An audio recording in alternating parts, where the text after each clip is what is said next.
مرحبا يا شباب، أهلا بكم في فيديو جديد على قناتنا. اليوم عندنا أخبار حصرية وحماسية عن النادي الأهلي، واللي هتكون محط أنظار الجميع الأيام الجاية. لو كنت من عشاق المارد الأحمر فهتكون حابب تعرف كل التفاصيل. أول خبر عندنا عن لاعب الأهلي إمام عاشور، واللي زي ما تعرفوا تعرض لإصابة بكسر في عظمة الترقوة قبل كده، لكن الخبر السار إنه خلاص شفي تماما وشارك في التدريبات الجماعية مع الفريق. لكن في الحقيقة لسه موقفه غامض تماما بالنسبة لمشاركته في المباراة القادمة ضد بيراميدز يوم السبت. اللي بينقلنا للأمر المهم هو تخوف الجهاز الطبي للأهلي من فكرة مشاركته رغم رغبة إمام عاشور في المشاركة سواء كأساسي أو كبديل. كل ده في ظل الوضع الحالي للنادي اللي يطمح لعودة قوية لمباريات الدوري المصري بعد غيابه عن الملاعب لفترة. لكن الموقف النهائي هيتحدد بعد التشاور بين الجهاز الفني والطبي، يعني لسه القرار مش محسوم. المباراة القادمة للأهلي ضد بيراميدز مش بس مهمة لإمام عاشور، ولكنها كمان حاسمة بالنسبة للفريق بالكامل. المارد الأحمر جاهز للعودة للانتصارات بعد التعادل السلبي في الجولة الرابعة أمام غزل المحلة. المدرب الإسباني خوسيه ريبيرو عقد جلسة مع اللاعبين خلال التدريبات الماضية، وناقش معهم بعض الأخطاء اللي وقعوا فيها ضد غزل المحلة، زي التسرع أمام المرمى وعدم تنفيذ الجمل التكتيكية المتفق عليها. ربنا يكون في عون اللاعبين، لأن المدرب ريبيرو طالبهم بتركيز أكبر وتنفيذ الخطط بشكل دقيق حتى يتمكنوا من استغلال الفرص بشكل أفضل. اليوم الخميس يعود الفريق للتدريبات الصباحية استعدادا للمباراة المرتقبة ضد بيراميدز. المدرب الإسباني وضع استراتيجية واضحة للمرحلة القادمة، واللاعبين عارفين تماما إزاي يتعاملوا مع التحديات في المباريات القادمة، خاصة قبل التوقف الدولي في بداية سبتمبر. إذا كنت متحمس لمباراة الأهلي وبيراميدز فلا تنسى الاشتراك في القناة وتفعيل جرس التنبيهات علشان ما تفوتكش أي جديد. وكتبونا في التعليقات رأيكم في وضع إمام عاشور، وهل تتوقعون إنه هيشارك في المباراة ولا لا؟ وكمان ما رأيكم في تصريحات المدرب خوسيه ريبيرو؟ هل فعلا هنشوف أداء أفضل من المارد الأحمر في المباراة الجاية؟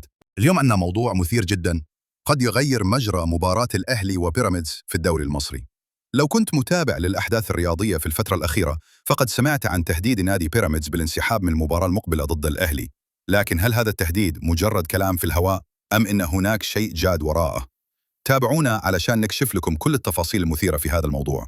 بداية، كل شيء بدأ من تصريح مثير للناقد الرياضي أحمد درويش، الذي نشر على حسابه الشخصي في فيسبوك أن هناك مصدر من داخل نادي بيراميدز كشف له عن إمكانية انسحاب الفريق من المباراة القادمة ضد الأهلي. طبعا السبب الرئيسي لهذا التهديد هو اختيار الحكم الإسباني خافيير روخاس لتحكيم المباراة. ورغم أن القرار ما زال في مرحلة الخيارات، إلا أن الوضع يبدو متأزما بين بيراميدز واتحاد الكرة. النادي يشعر أن تعيين روخاس للحكم قد يؤثر على سير المباراة بشكل غير عادل. ولكن السؤال هنا، هل بيراميدز فعلا سيأخذ خطوة جادة ويعلن انسحابه، أم أنها مجرد محاولة للضغط على اتحاد الكرة؟ دعونا نتخيل معنا السيناريو الأسوأ. إذا قرر بيراميدز فعلا أن ينسحب من المباراة، فما هي العواقب؟ أولا، سيكون هناك أزمة كبيرة في الكرة المصرية، لأن المباراة تعتبر قمة الجولة الخامسة في الدوري المصري، ومن الممكن أن تتأثر نتائج البطولة بشكل كبير بسبب غياب أحد الفريقين. لكن في الوقت نفسه ربما يكون بيراميدز يحاول تحفيز الاتحاد المصري لكرة القدم على تحسين اختيارات الحكام، خاصة في المباريات الحساسة. فالمباراة ستكون مصيرية بالنسبة للفريقين في مشوار الدوري. التهديد بالانسحاب يأتي في وقت حساس بالنسبة للأهلي أيضا، بعد التعادل المخيب مع غزل المحلة في الجولة السابقة.